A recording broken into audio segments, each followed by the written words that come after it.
Well, shalom, shalom. We're about to read and study Torah portion Beshalach. But before we do that, let's acknowledge that we have eaten and we're satisfied. Abba, we've eaten and we're satisfied. We thank you for the last. In Yeshua's name we thank you. Amen. So our readings were over these aliyot. And this was the first verse of the portion. Vayehi Beshalach. And translates something like, and it happened when? Pharaoh. Vayehi Beshalach Paro.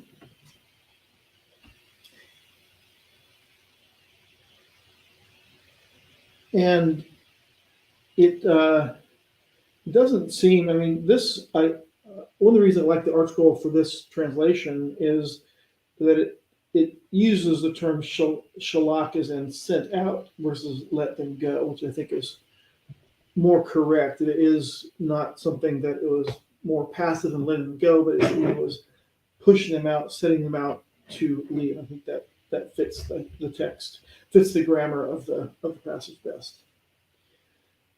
When he sent out people.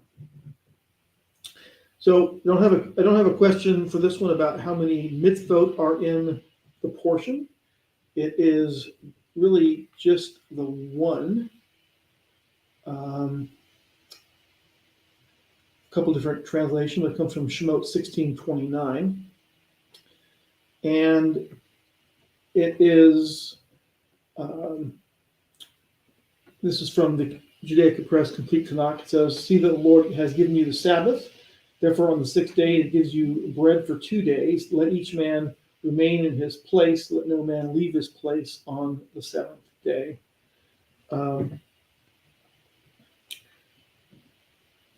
Here's the Tree of Life version that translates it pretty similarly. Gives you bread for 2 days. Let each man stay in his place. Let no man go out on the seventh day.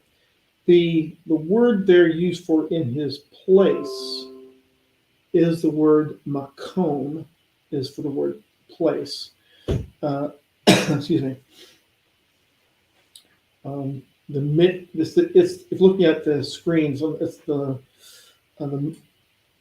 if you go from where it says El Yatseh, excuse me. Al Yatseh Ish Mikamo.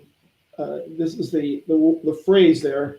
Makom is the key word for place, and the in and then his is makom makomo. Excuse me.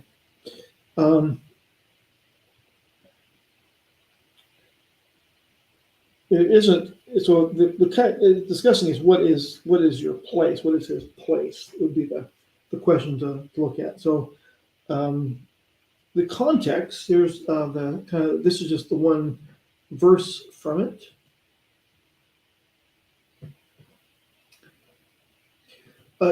Earl asks, going out, is that for visiting neighbors or how far? Well, we'll talk about that here in just a moment. So hold your questions, not till the end, but hold your questions.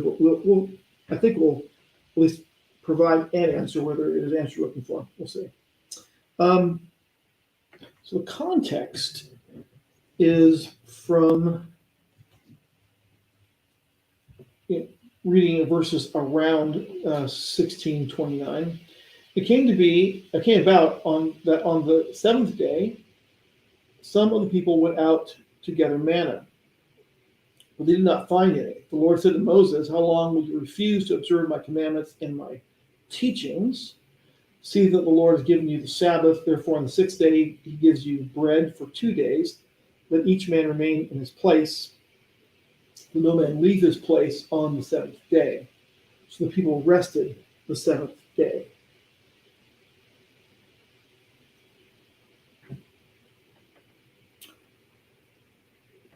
Yeah, Earl, I understood your question, that the going out of not leaving your place. I understood your question, Earl. So here we'll start with a commentary, a rabbinic commentary. This is not the final word on it, but it is a starting point for interpretation, I think. And here's what the traditional teaching about that is from the rabbis. It it is listed as a rabbinic enactment, according to even from Rashi, who says these are the going out is these are the 2,000 cubits of the Sabbath limits. But this is not explicit, for the laws of Sabbath limits are only rabbinic enactments, literally from the words of the scribes. Quoting from a text in the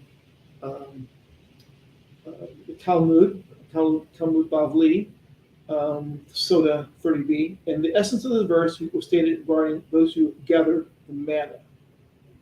So, Tractate the Talmud concerning the Sota ritual.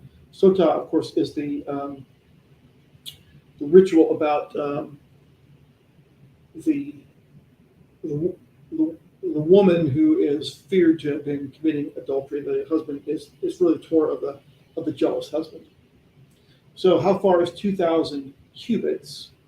2,000 cubits is roughly 0.57 miles, and that limit on cubits is from Bamidbar numbers 35, verse 5.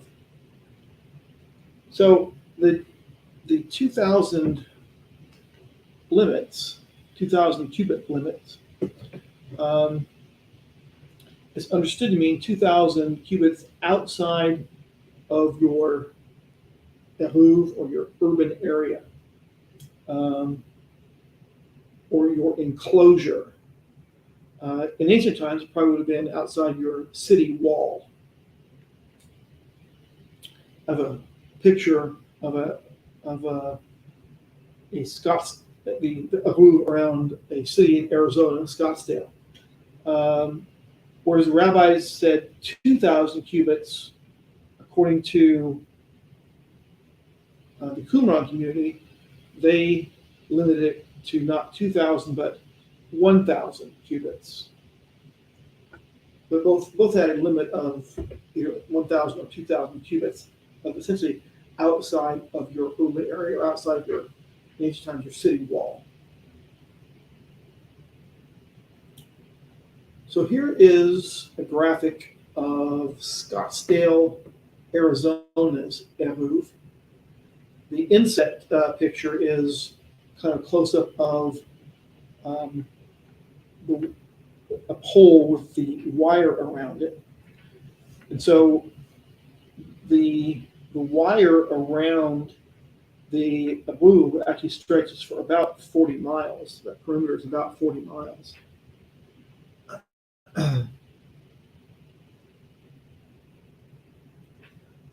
Earl asked, I wonder how did they come to 1,000 meters, etc., from the text? Well, it's not from this text that they came with the 1,000 or 2,000. It's, if you go back, it's from the 35:4 of the Midbar, or number 35:4 is where the Qumran community came from, and where the rabbis drew that from is 35, verse 5. Again, of the book of the Midbar, not from this Torah portion, nor even from this book of the Torah. So the rabbis used 35, verse 5 from the Midbar numbers, whereas the Qumran community used 35, verse 4, coming out with 1,000 or 2,000 cubits as the limit to leave your eruv, or your city limits, or possibly the wall. You're going outside your city wall.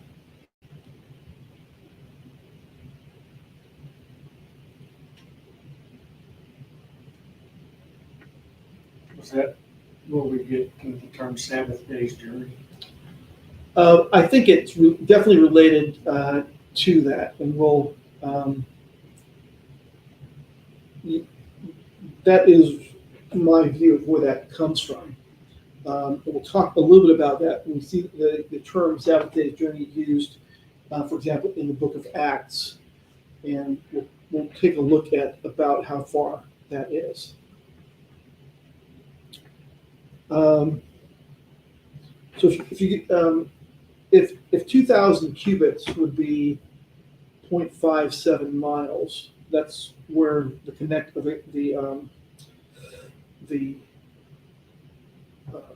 connection is with the slide. I'll show you just a second. So here's a kind of a side note. Conservative and other non-Orthodox forms of Judaism typically allow congregants to drive to Shabbat services only, while in Orthodox Judaism that's not allowed, holding it to be a violation of the commandment against carrying on Shabbat. Primarily it's carrying, as in the car is carrying you. So you're not allowed to carry things on Shabbat. We'll talk a bit about that later, but that what the Eruv allows for Orthodox Judaism is for the women, for example, to carry their children on Shabbat inside that Eruv. Outside of it, they were not allowed to carry. They would consider carrying. And so inside the Eruv, it's allowed to carry as essentially what's thought to be sort of an act of mercy, allowing the women to carry their children. So Sabbath day's journey in, for example, the book of Acts. And it says, then they returned to Jerusalem from the mount called Olivet, or the Mount of Olives, which is near Jerusalem, a Sabbath day's journey away. So the distance from the old city wall, to the Mount of Olives is approximately 1 kilometer or 0.62 miles, which is pretty close to the 2,000 cubits that the rabbis enacted, but further by about twice the amount what the Qumran community said. So this is a photo from outside the wall, the city wall of Jerusalem, looking east toward the Mount of Olives, and that distance, the Ketuvim Netzarim says that's about a Sabbath day's journey away, which would be very close to about a Sabbath day's journey. If it's 2,000 cubits, is pretty close to what this would be if it's 0.57 versus 0.62 miles. So pretty close. So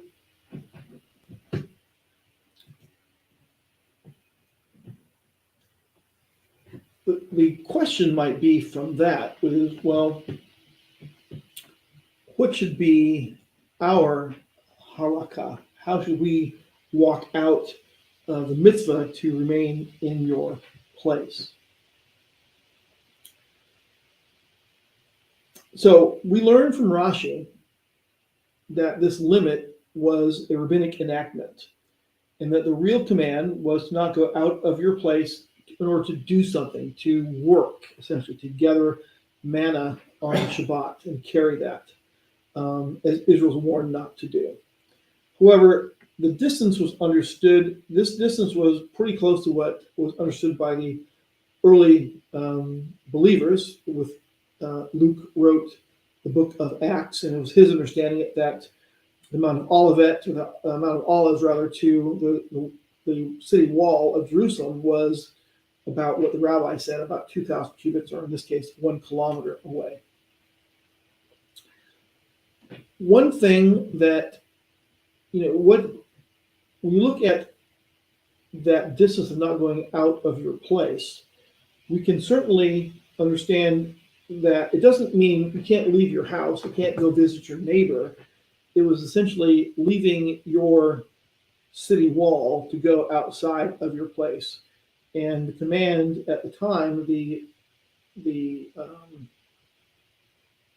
was to, I mean, not the command at the time, but the command that it comes from was in order to do something to gather wood on, or correction, gather manna, not wood, gather manna on Shabbat. One thing that Yeshua quoted from Hosea chapter, it's in Matthew chapter 12, verse 7. He quoted from Hosea 6:6, which reads, "For delight in chesed rather than sacrifice, and in the knowledge of the da'at of Elohim rather than burnt offerings." So this speaks to which commandments or commands are of a greater weight. For example, we know that not every mitzvah has the same weight. For example, we know that Shabbat is a command, but there are things that outweigh Shabbat. For example, circumcising your child on the 8th day outweighs the command to rest on Shabbat. And so with this passage in Hosea 6:6, sacrifice and burnt offerings are commands, but chesed and the da'at of the knowledge of Elohim are of a greater weight. I mentioned already, if you will, that the understanding of that circumcision was of a greater weight. There are other things that outweighed Shabbat. We understand that, at least in terms of how Second Temple Judaism understood Shabbat, that typically riding on horseback after Shabbat started would not be permitted, but it was permitted for witnesses to ride from wherever they were at night on Erev Shabbat to get to Jerusalem to be witnesses for sighting Rosh Chodesh, or the new moon, for not for every month, but for 2 of the months. The first month for knowing when the month of Aviv or Nisan started, and the 7th month, because those have significant holidays in them that are very dependent on knowing when to start the count for, when is the 14th and 15th day, for example, the first month. Of course, for Yom Teruah, the first day of the 7th month, Rosh Hashanah, it's important because that very day starts the fall holidays. So it was permitted to work on Shabbat for specific purposes.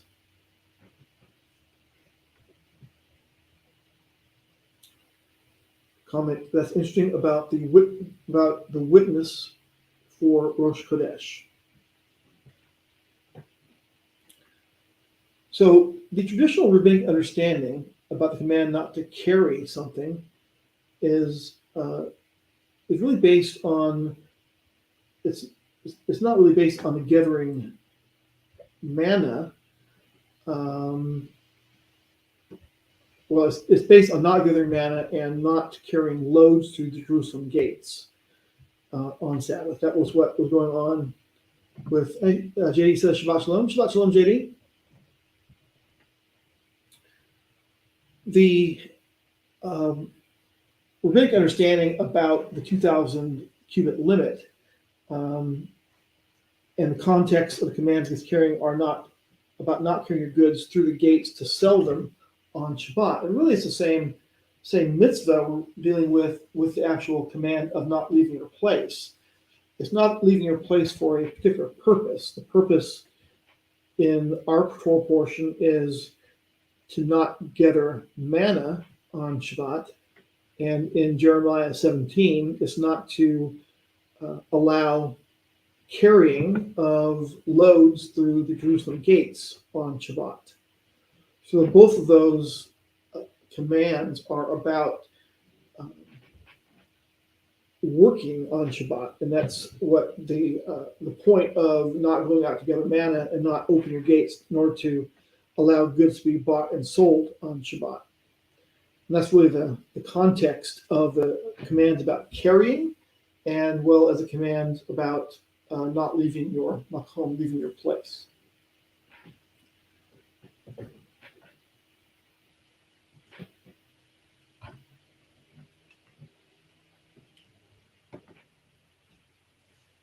So what is our place? Right. That is still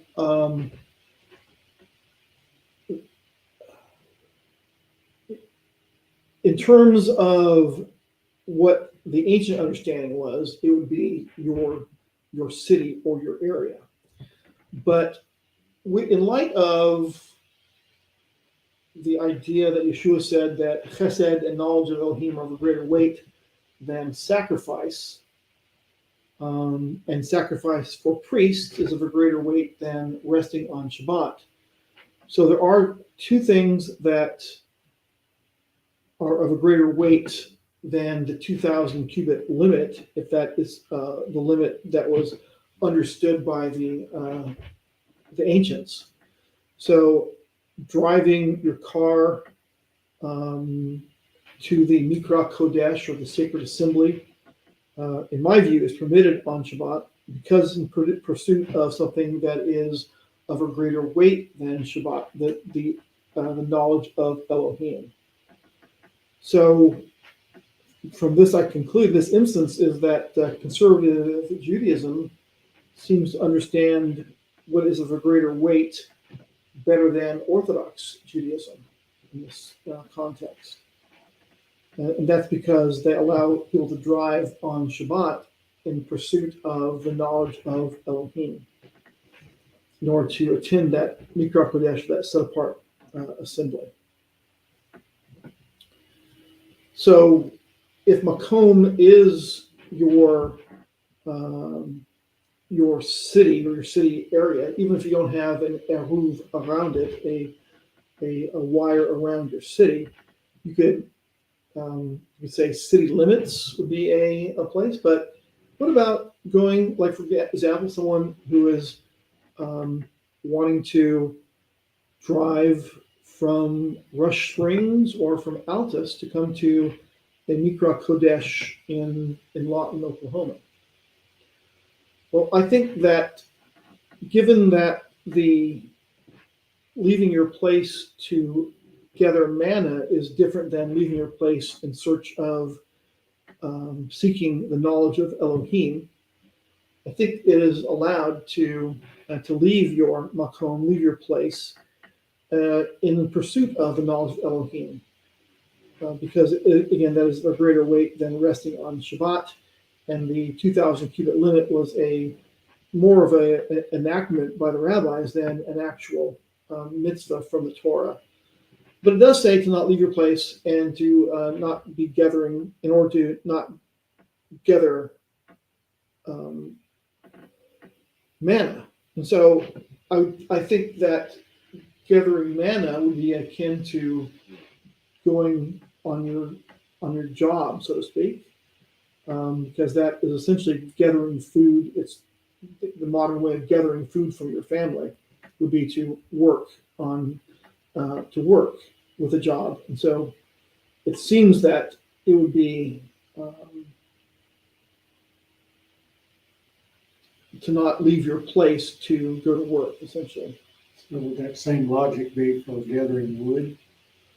It is, I think it's the same idea of it. It's not in this particular portion, but it is the idea. The thing about gathering wood, I think, would be more about, again, working and possibly about carrying burdens for the purpose of your job or feeding your family in that sense. Because the wood is not just for the purpose of wood; it's to basically to cook the food on. Essentially, I think is what that is. And so, if you're gathering wood for a necessity, don't need it. Using it for a necessity. Yeah, I mean, if it is, the purpose is to save a life, wood, gathering wood or even lighting a fire would both be typically acts that are forbidden on Shabbat. But since life outweighs resting on Shabbat, if you need to get wood to save a life, that seems like it would be a permitted act to do. It doesn't seem in the Torah example of gathering wood on Shabbat. It doesn't seem to be not looked on favorably, obviously, but it's essentially it was basically sitting with a high hand, knowing that it was wrong to do it, but doing it anyway, which is different than seeking the knowledge of Elohim or saving a life. So did they have to travel from one city to another to go to a synagogue on Sabbath? Probably not. I would think that Every city had a synagogue. I think pretty much true that every city, every village probably had a synagogue.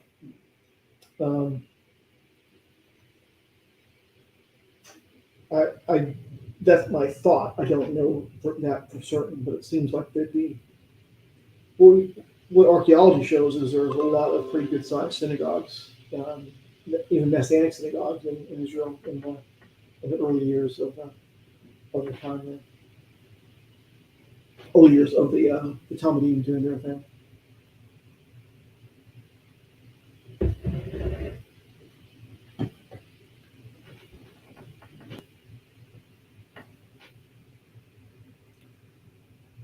So going back to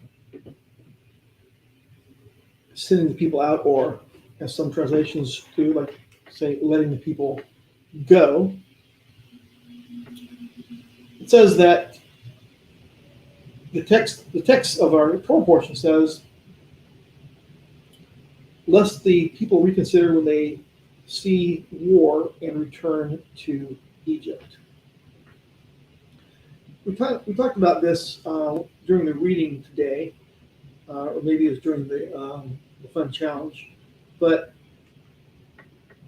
what the Targum says about this, Targum Jonathan, it essentially explains what is meant by when the people see war. And reading this, which says, lest people be frightened seeing their brethren who are killed in war, 200,000 men of strength in the tribe of Ephraim, who took shields and lances and weapons of war and went down to Gath to carry off the flocks of the Philistines because they transgressed against the statute of the word of Yud. This is again from Targum. And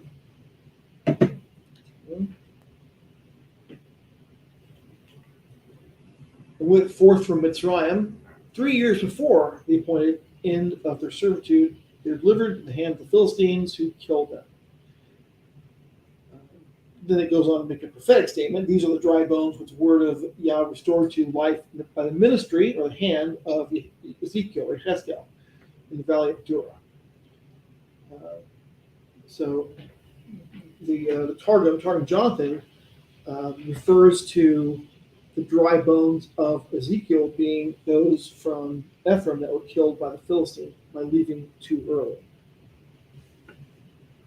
Now, I don't know about their prophetic announcement here, connecting Prophet Ezekiel to this particular passage, but it may well be that 3 years prior to the appointed time for leaving, Ephraim went forth in great numbers to, this says to raid. Maybe they're trying to leave early. They figured the time of leaving is now, and they left. But it says that they were killed, and that was the seeing war, meaning that the people would be seeing the results of losing that war and would be disheartened by that.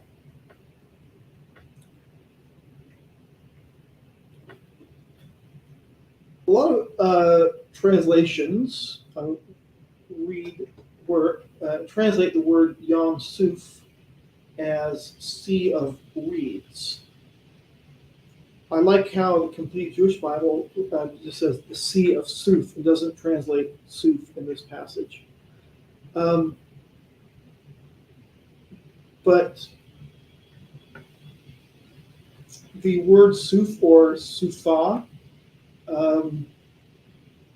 is typically translated as swept away, ceased, the end or the conclusion of a matter. Let me grab my Bible, but a good example of that is from Psalm 73, verse 19.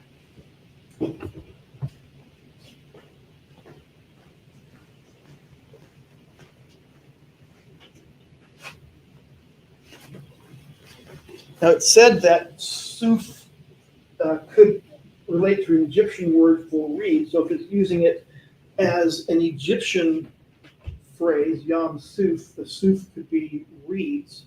For some of you, a bit mixing of metaphors, so to speak, as yam is sea in Hebrew. But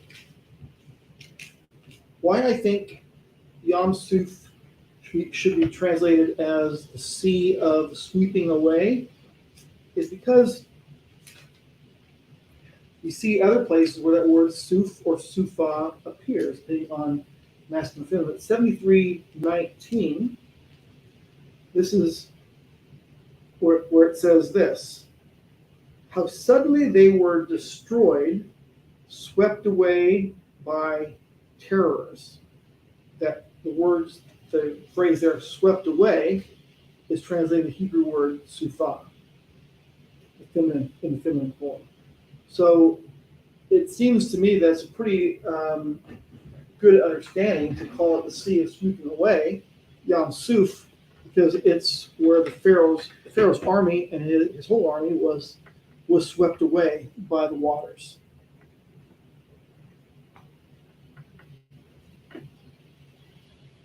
Yam Suf.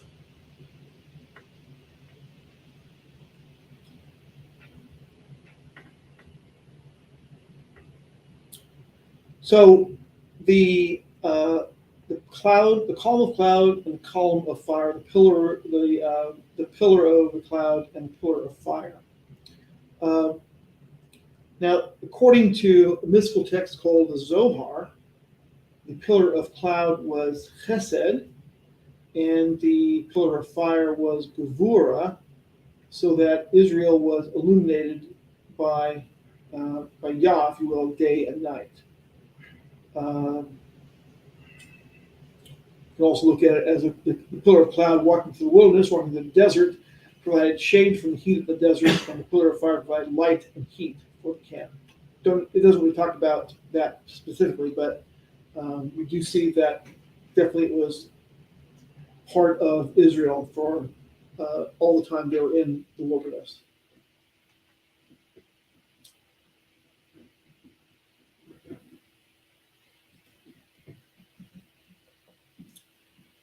So the idea of turning back, this is a quote from,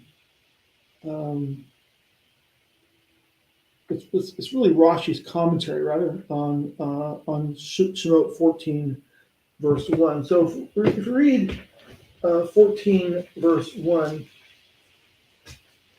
for the context of what Rashi is commenting on, read something like this. Adonai said to Moshe, tell the people of Israel to turn around and set up camp in front of Pi Haharot, between Migdol and the sea, in front of Baal Zephon, camp opposite it by the sea. It's 14:1 and 2, really, also.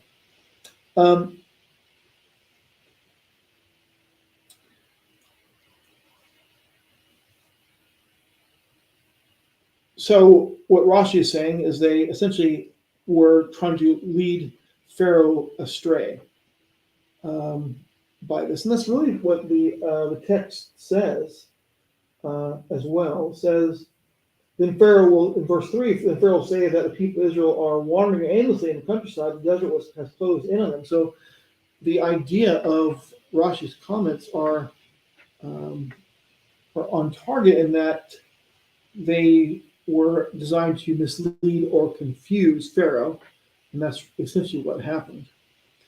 Some phraseology here: Pi Haharot, mouth of the freedom, and there's an L missing in Baal Zephon. Baal of the north is that title.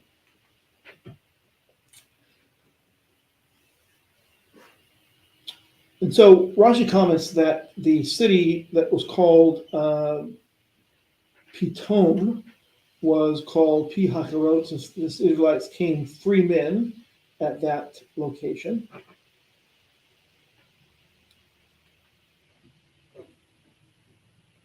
In front of Baal Zephon, or the Baal of the north. Um, this was left from all the Egyptian deities in order to mislead them, the Egyptians, so that they would say that their deity is powerful. Concerning this tactic, Job explained, he misleads nations and destroys them. So what this is actually saying is that by using that name of a false deity, it's to draw in the Egyptians, because I think that their Baal is going to win out, and essentially leading them to their own destruction.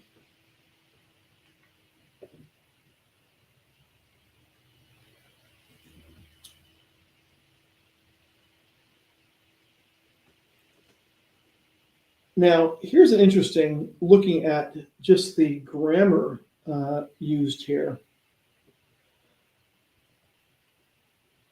Mitzrayim, here it says Mitzrayim was marching after them.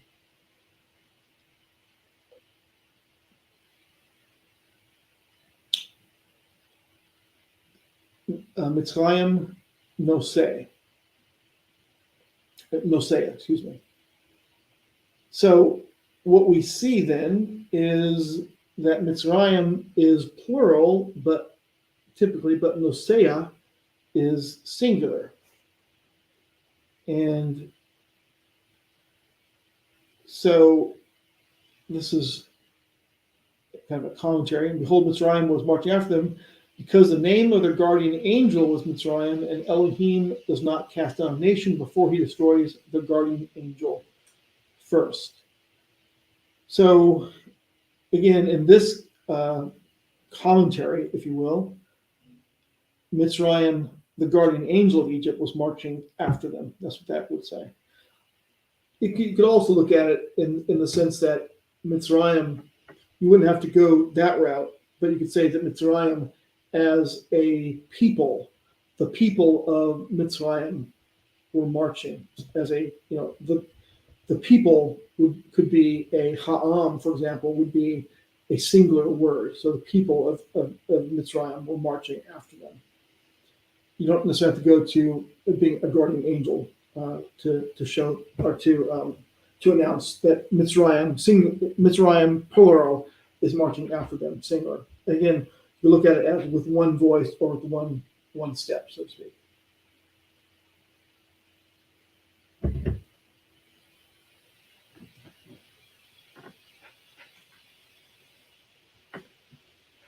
So get to this point, stand firm, and you'll see the salvation of Yud-Heh-Vav-Heh.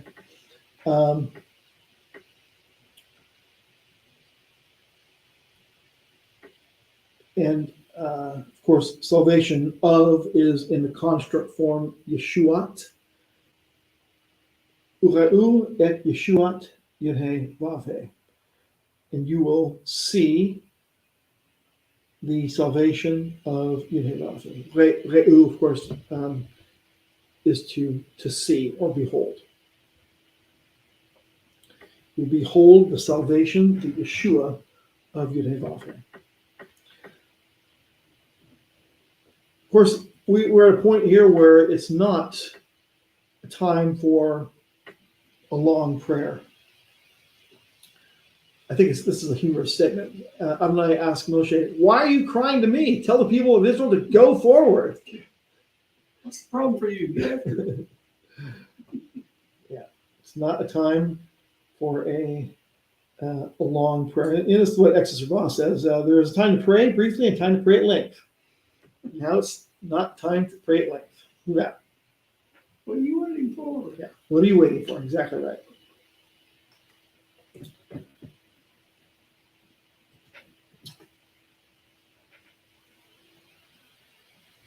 So I think it's an idea here that, well, it's not until after Sinai that Yah tells Israel that my messenger will guard them.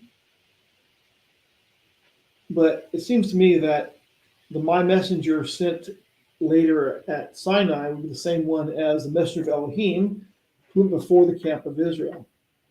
And it seems, and we see that the post Sinai, and this is kind of hard to read because there's a lot of words on the slide, but it comes from Exodus or Shemot chapter 23.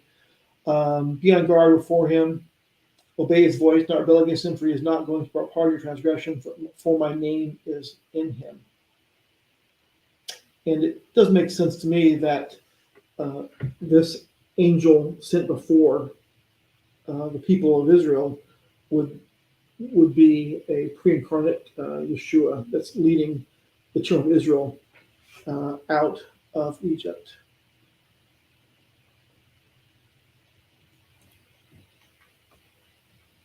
And this, of course, is the lead into the song that I think Jim read that in the readings today, but it's he has become my deliverance. It's Le Yeshua, as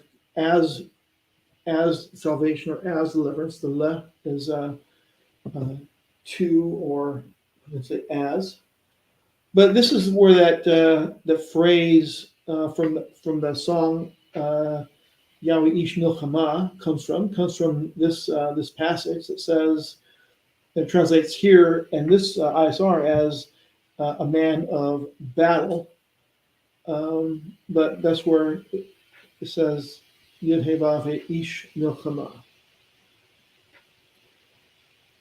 and it is written as a song in a Torah scroll. It's set out as a song or as a poem.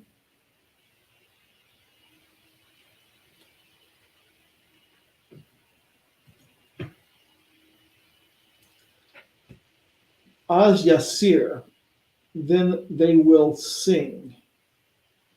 So, reading the text here from Shemot 15:1, the phrase Az Yasir is an incomplete action or future tense. It's not then they sang, but it says then they will sing. And based on the call imperfect or the future incomplete action future tense, commentators say that the sages of Israel said this is an allusion to the resurrection from the dead, which I think tracks very well with our understanding. We've talked about this when we did our study of Hikalut Revelation about the song of Moses, and it could mean, most commentators say that the song of Moses is from Devarim 31, but because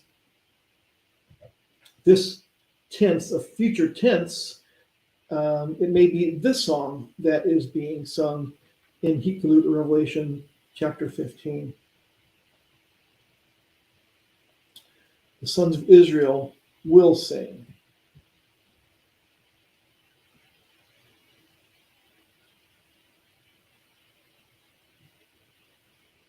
And this is where it happens, and we see it in chapter 15 as well, from the Shita text. And they were praising and they were singing, praising the praise song or singing the song of Moshe. So Mara becomes sweet, and that's where we see the piece of wood, a certain piece of wood they threw into the water. Mara becomes sweet.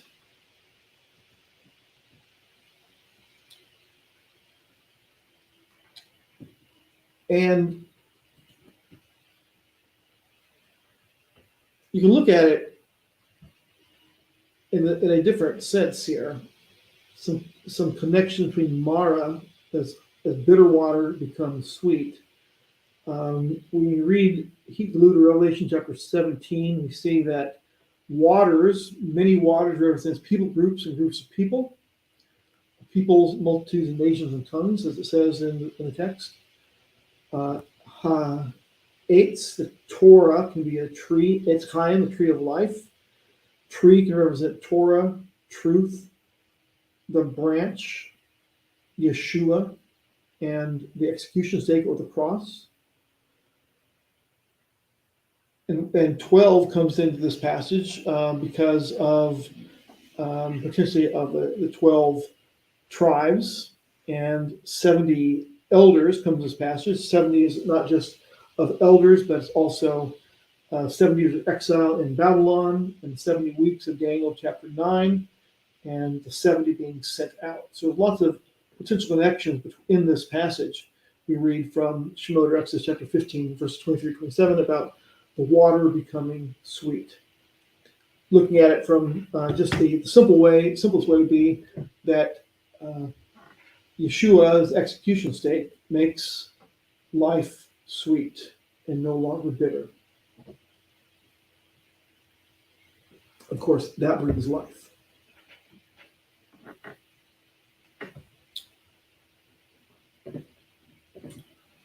This is the first representation or first reference to Yud He Vav He Rofecha, or Yah, your healer.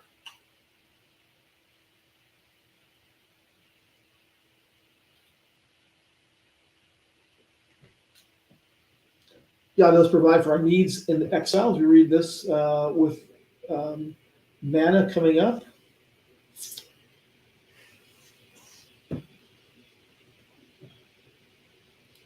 And the bread being gathered up. They gather each person according to what they need to live. We also know that besides this is that Yah gave Yeshua as the bread of life also.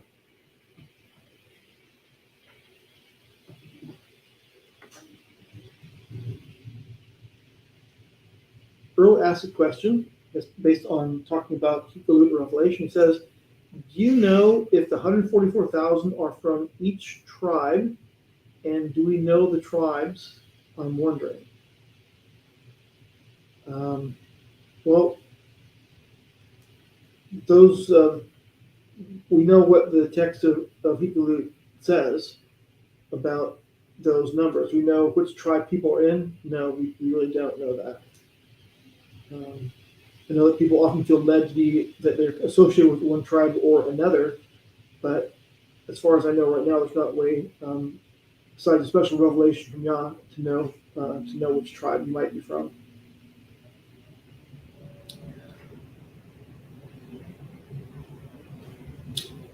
So Yeshua made reference to the manna. He said he gave them bread out of heaven to eat. Yeshua therefore said to them, Amen, amen, I'm saying to you, Moshe has not been giving you the bread out of heaven, but it's my Father who is giving you the true bread out of heaven.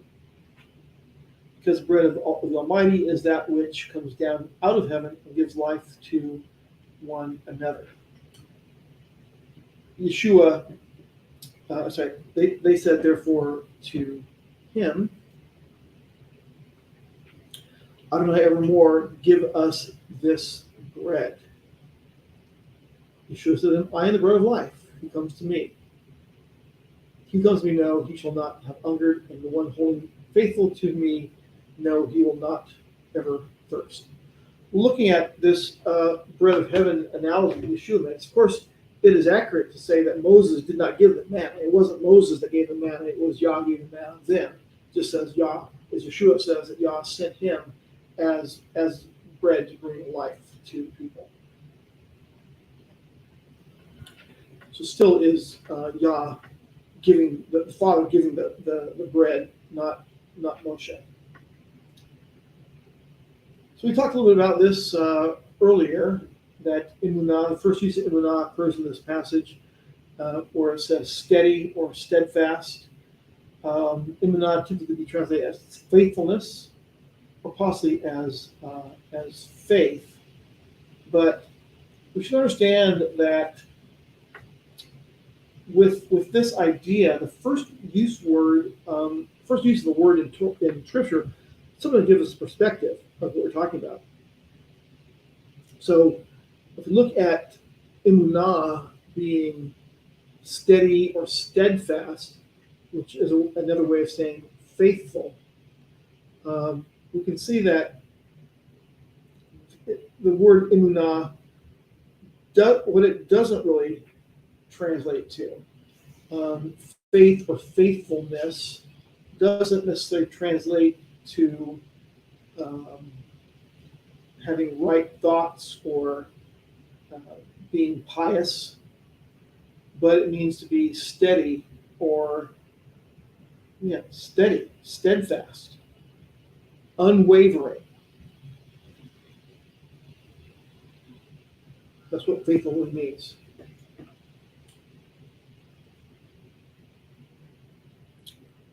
So the passage tells us that Moshe was helped keep his arms up by Aaron and Hur. So Moses' arms were steady or faithful. You can see that Moshe, by this, we see in terms of this passage, we see that Moshe couldn't do it alone. Even the man of Moshe's stature gets tired and needed the help of his brothers in the community to help hold his arms up. Sometimes you can only be faithful with the help of others. Yes. Yeah. That's the case here. His arms would have fallen down. You can't be your lone person standing strong. You also have to have others. So, my question. When you think of faithfulness or being faithful, do you think you can do it on your own, even though Moshe himself could not? No, shouldn't. And that brings us to our last slide. Questions? I do have not a question, but an observation. Okay. It seems kind of weird, but it just makes me wonder. In the first part of our portion, it says, so the children of Israel left Egypt fully armed. Okay, then right after that is, even though they're fully armed, Yah did not want them to see battle because he was afraid they were going to cower out or get discouraged. Well, that seemed kind of weird. He let them come out fully armed, but they're not going to get to use those arms. Even at the sea, they're not using arms. Yeah. I'm thinking. I wonder if it has another meaning, the word armed, fully armed there. I thought it came out as by fives. Yeah, but it says they came out fully armed. Yeah, but I'm just thinking that the literal might not be fully armed in that sense. I don't. In by five in another place, not in that our portion. Yeah. You don't have to take time like that. It just struck me as weird. They didn't want them to get discouraged by seeing battle, but yet they came out fully armed. Yeah. Maybe he knew that they would run away even if they're fully armed. Even unless you motivate, people who are not used to fighting or used to getting anything by force. Well, that's true. Like slave mentality people that are fully armed, maybe they couldn't use it effectively. Yeah, or couldn't. Well, yeah, they're not. They may be fully armed, but they're not trained. They're not fully trained at all. They're not trained even partly, really, because used to basically not using a weapon of war. They used to be being hit by whips or whatever, and so their attitude might be much. They may be a big mass of people, but they might not be Skilled at warfare. skilled or even ready to fight. It just kind of struck me wrong. I never realized it before until earlier today when I was seeing it. And then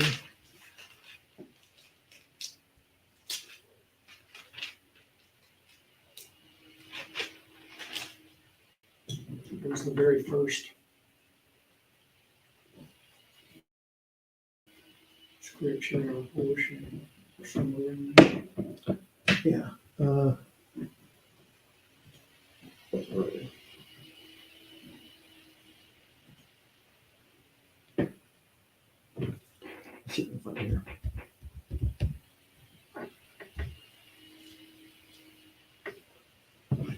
Thirteen, 18. Yeah. 13, 18.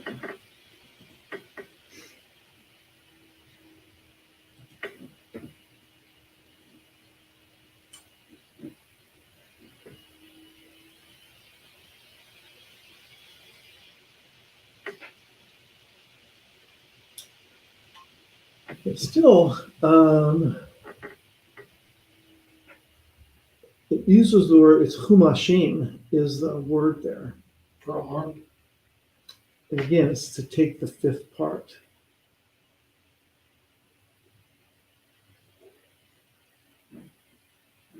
Or by fives.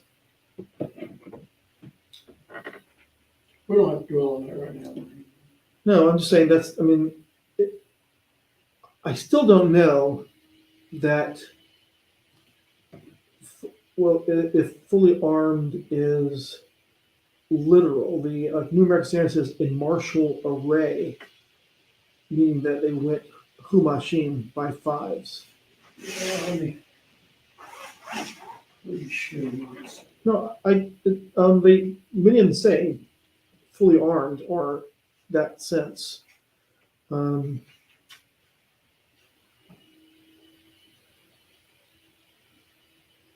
But I don't see the word for being armed actually in the text.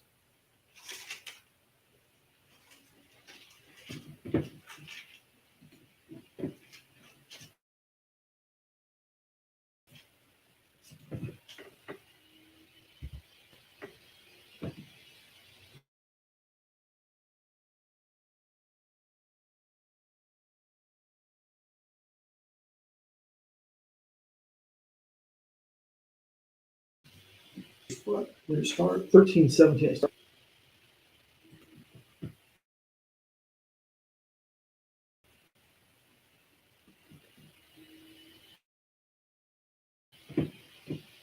And on that day you will explain to your sons. No, 13 verse 18 says, rather God led the people on Right, by 8, verse 8. Never mind.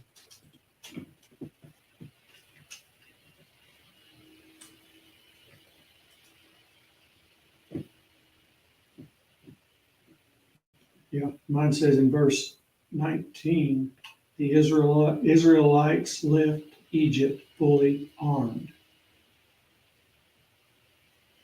And then it says Moses took the bones of Joseph.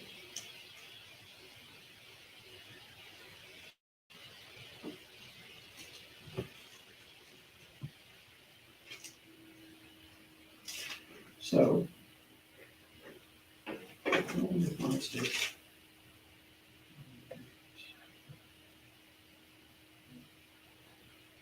I don't give an explanation in the comments.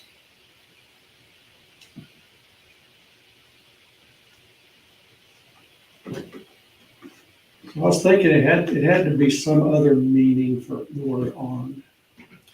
Well,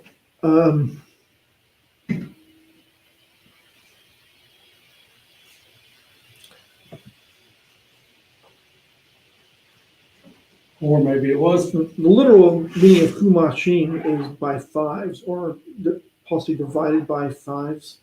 That would be like a military formation.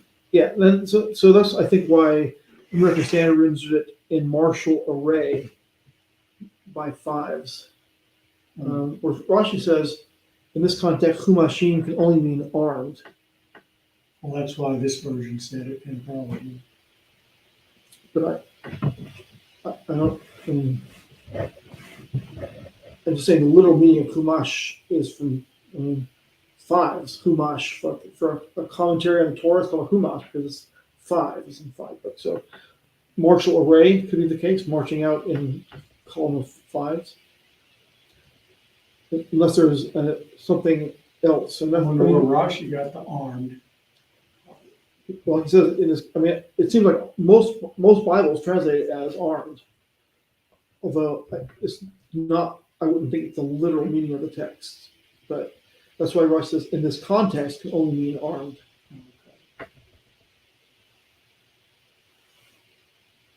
He comments, since he led them around the desert circuitously, he caused them to go up armed, for if he had led them around through civilization, they would not have had to provide for themselves everything that they needed, but only part, like a person travels from place to place and tends to purchase there whatever he will need. If he travels a long distance into a desert, he must prepare all the necessities for himself. This was written only to clarify the matter, so you not wonder where they got weapons in the war with Amalek and the wars with Sihon and Og later on. I would have a hard time making swords out of desert plants, probably. It's good for medicinal purposes, perhaps, but probably not for smelting. Or cleaning up water so they could drink it. All right, well, we'll close. But thank you for allowing us to midrash on your word. Thank you for all your blessings. We thank you in Yeshua's name. Amen. So how many were on there?